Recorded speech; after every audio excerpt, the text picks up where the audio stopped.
नमस्कार दोस्तों, मैं प्रियंका स्वागत करती हूँ आपका अपने चैनल में। दोस्तों, आज मैं लेके आई हूँ दुर्गा सप्तशती का तीसरा अध्याय, जो कि हिंदी में बिल्कुल रहेगा। तो सुनिएगा, पूरा अध्याय मैं आपको सुना रही हूँ। इस अध्याय में देवताओं के तेज से देवी का प्रादुर्भाव और महिषासुर की सेना का वध है। वो मध्यम चरित्र के विष्णु ऋषि, महालक्ष्मी देवता, उड़िक, छंद, निशाकांबरी, शक्ति रूपा, दुर्गा, बीज, वायु तत्व और यजुर्वेद स्वरूप हैं। श्री महालक्ष्मी की प्रसन्नता के लिए मध्यम चरित्र के भाग में इसका विनियोग है। मैं कमल के आसन पर बैठी हुई प्रसन्न मुख वाली महिषासुर मर्दनी भगवती महालक्ष्मी का भजन करती हूँ, जो अपने हाथों में अक्षमाला, फरसा, गदा, बाण, चक्र, पद्म, धनुष, कड़िका, दंड, शक्ति, खड़ग, ढाल, शंख, घंटा, मधुपाल, शूल, पास और चक्र धारण करती हैं। तभी ऋषि कहते हैं, पूर्व काल में देवताओं और असुरों में पूरे 100 वर्षों तक घोर संग्राम हुआ था। उसमें असुरों का स्वामी महिषासुर था और देवताओं के जो नायक थे वो इंद्र थे। इस युद्ध में देवताओं की सेना महाबली असुरों से परास्त हो गई थी। संपूर्ण देवताओं को जीतकर महिषासुर इंद्र बन बैठा था। जब पराजित देवता प्रजापति ब्रह्मा जी को आगे करके उस स्थान पर गए जहां भगवान शंकर और विष्णु जी विराजमान थे। देवताओं ने महिषासुर के पराक्रम तथा अपनी पराजय का यथावत वृत्तांत उन दोनों देवासुरों से विस्तार पूर्वक कह सुनाया। वे बोले, भगवान महिषासुर सूर्य, इंद्र, अग्नि, वायु, चंद्रमा, यम, वरुण तथा अन्य देवताओं के भी अधिकार छीनकर स्वयं ही सबका अधिष्ठाता बना बैठा है। उस दुष्टात्मा महिषासुर ने समस्त देवताओं को स्वर्ग से निकाल दिया है। अब वे मनुष्य की भांति पृथ्वी पर विचरित हो रहे हैं। दैत्यों की यह सारी करतूत हमने आप लोगों से कह सुनाई। अब हम आपकी ही शरण में आए हैं, उसके वध का कोई उपाय सोचिए। इस प्रकार देवताओं के वचन सुनकर भगवान विष्णु और शिव जी ने दैत्यों पर बड़ा क्रोध किया। उनकी भवें तन गईं और मुंह टेढ़े हो गए। तब अत्यंत कोप में भरे हुए चक्रपाणी श्री भगवान विष्णु के मुख से एक महान तेज प्रकट हुआ। इसी प्रकार ब्रह्मा, शंकर तथा इंद्र आदि अन्य देवताओं के शरीर से बड़ी भारी तेज निकला। वह सब मिलकर एक हो गया। महान तेज का वह पुंज ज्वलयमान पर्वत सा जान पड़ने लगा। देवताओं ने देखा, वहां उनकी ज्वालाएं संपूर्ण दिशाओं में व्याप्त हो रही थी। संपूर्ण देवताओं के शरीर से प्रकट हुए उस तेज की कभी तुलना नहीं की जा सकती थी। एकत्रित होने पर वह एक नारी के रूप में परिणत हो गया और अपने प्रकाश से तीनों लोकों में व्याप्त जान पड़ रहा था। भगवान शंकर का जो तेज था, उससे उस देवी का मुख प्रकट हुआ। यमराज के तेज से उसके सिर में बाल निकल आए और भगवान विष्णु के तेज से उसकी भुजाएं उत्पन्न हुई। चंद्रमा के तेज से दोनों स्तनों का और इंद्र के तेज से मध्यम भाग का प्रादुर्भाव हुआ। वरुण के तेज से जंघा और पिंडली तथा पृथ्वी के तेज से नितंब भाग प्रकट हुए। ब्रह्मा के तेज से दोनों चरण और सूर्य के तेज से उनकी उंगलियां प्रकट हुई।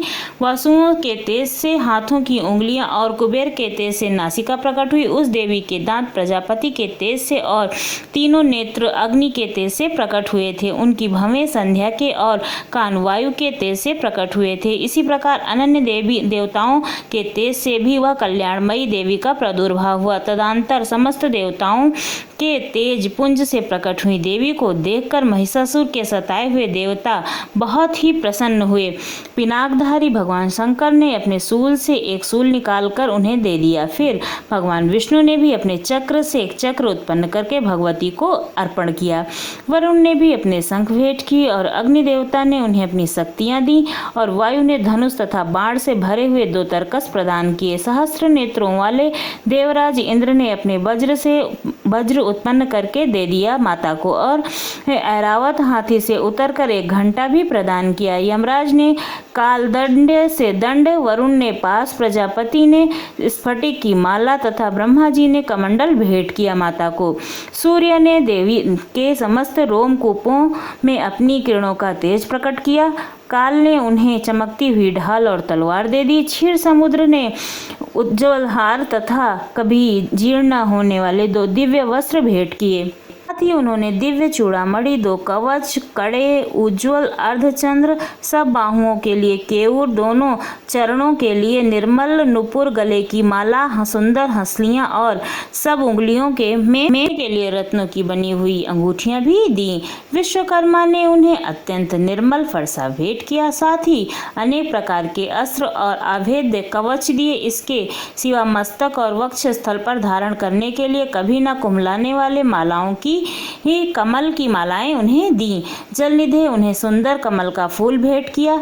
हिमालय ने उन्हें सवारी के लिए सिंह तथा भांति भांति के रत्न अर्पित किए। धनाक्षय कुबेर ने मधु से भरा हुआ पान पात्र दिया तथा संपूर्ण नगों के राजा शेष ने, जो इस पृथ्वी को धारण करते हैं, उन्हें बहुमूल्य मणियों से विभूषित नागहार भेंट किया। इसी प्रकार अन्य देवताओं ने भी आभूषण और अस्त्र शस्त्र देकर देवी का सम्मान किया। तत्पश्चात उन्होंने बारंबार अट्टहास पूर्वक उच्च स्वर से गर्जना की।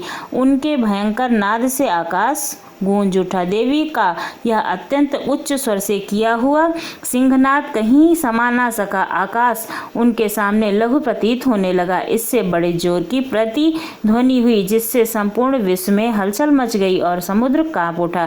पृथ्वी डोलने लगी और समस्त पर्वत हिलने लगे। उस समय देवताओं ने अत्यंत प्रसन्नता के साथ सिंहवाहिनी भवानी से कहा, हे देवी, तुम्हारी जय हो। साथ ही महर्षियों ने भक्ति भाव से विनम्र होकर उनका स्वागत किया।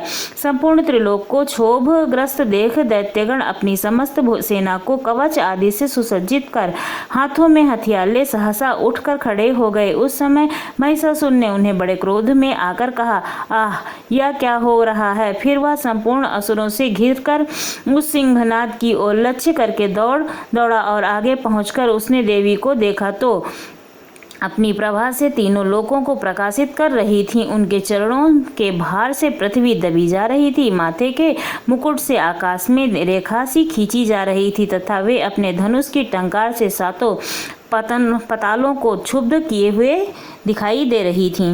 देवी अपनी हजारों भुजाओं से संपूर्ण दिशाओं को आच्छादित करके खड़ी थी। तदंतर उनके साथ दैत्यों का युद्ध छिड़ गया था। नाना प्रकार के अस्त्र शस्त्रों के प्रहार से संपूर्ण दिशाएं उद्भाषित होने लगी। बिच्छुर नामक महान असुर महिषासुर का सेनानायक था। वह देवी के साथ युद्ध करने लगा। अन्य दैत्यों की चतुरांगिनी सेना के साथ लेकर चमर भी लड़ने लगा। 60,000 रथियों के साथ आकर उग्रह नामक महादैत्य ने लोहा लिया। 1 करोड़ रथियों को साथ लेकर महाहनु नामक दैत्य युद्ध करने लगा, जिसके रोएं तलवार के समान तीखे थे। वह असिलोमा नामक एक महादैत्य 5 करोड़ रथी सैनिकों सहित युद्ध में आ डटा। 60 लाख रथियों में घिरा हुआ बंकाल नामक दैत्य भी उस युद्ध भूमि में लड़ने लगा। परिवर्तन नामक राक्षस हाथी सवार और घुड़सवारों के अनेक दलों तथा 1 करोड़ रथियों की सेना लेकर युद्ध करने लगा। बिडाल नामक दैत्य 5 अरब रथियों से घिरकर लोहा लेने लगा। इसके अतिरिक्त और भी हजारों महादैत्य रथ, हाथी और घोड़े की सेना के साथ वहां देवी के साथ युद्ध करने लगे। स्वयं महिषासुर उस रणभूमि में कोटि कोटि सहस्त्र रथ, हाथी और घोड़ों की सेना से घिरा हुआ खड़ा था। वे दैत्य देवी के साथ तोमर, भिंदीपाल, शक्ति, मूसल, खड़ग, परशु और पट्टिस आदि अस्त्र शस्त्रों का प्रहार करने हेतु युद्ध कर रहे थे। कुछ दैत्यों ने उन पर शक्ति का प्रहार किया, कुछ दैत्यों ने पास फेंके तथा कुछ दूसरे दैत्यों ने प्रखंड प्रहार करके देवी को मार डालने का उद्योग किया। देवी ने भी क्रोध में भरकर खेल खेल में ही अपने अस्त्र शस्त्रों की वर्षा करके दैत्यों के समस्त अस्त्र शस्त्र काट दिए। उनके मुख पर परिश्रम या थकावट रंच मात्र भी चिन्ह नहीं था। देवता और ऋषि उनकी स्तुति करते थे और वे भगवती परमेश्वरी दैत्यों के शरीर पर अस्त्र शस्त्रों की वर्षा करती रहीं।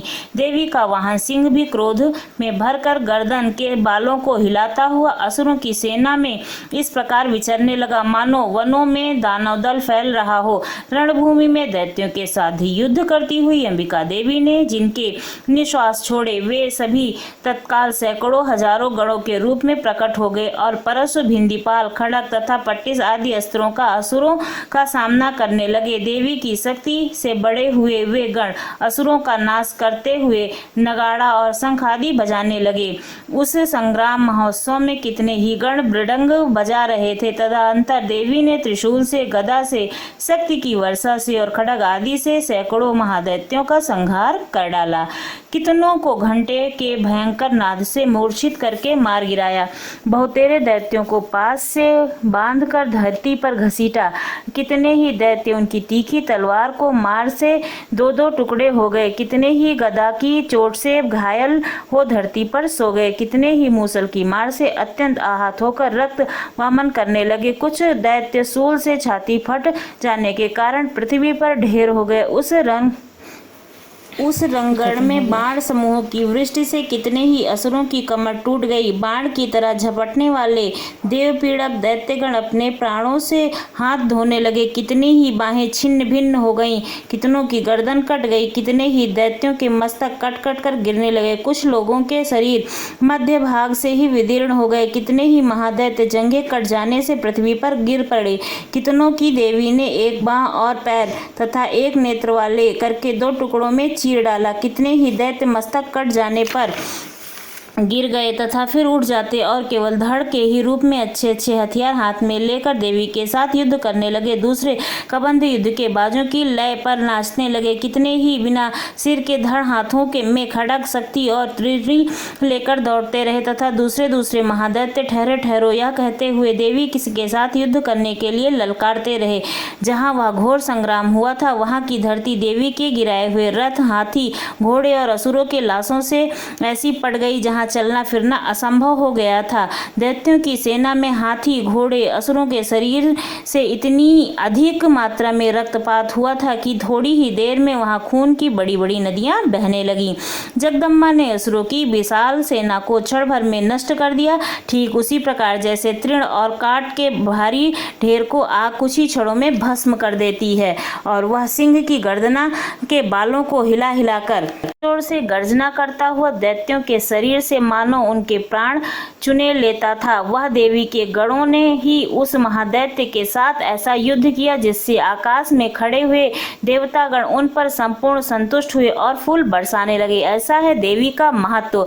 और माता ने इसी तरह से महिषासुर की सेना का वध किया। अब हमारा दूसरा अध्याय संपूर्ण होता है। आपको यह अध्याय कैसा लगा जरूर बताइएगा और आगे के अध्याय को देखने के लिए हमारे चैनल को सब्सक्राइब करना बिल्कुल भी मत भूलिएगा। जैसे मैं आपके लिए इस तरह से 9 दुर्गा के 9 अध्याय और दुर्गा सप्तशती के सारे अध्याय लाती रहूंगी और आपको माता के भक्तों को माता की दर्शन कराती रहूंगी। धन्यवाद।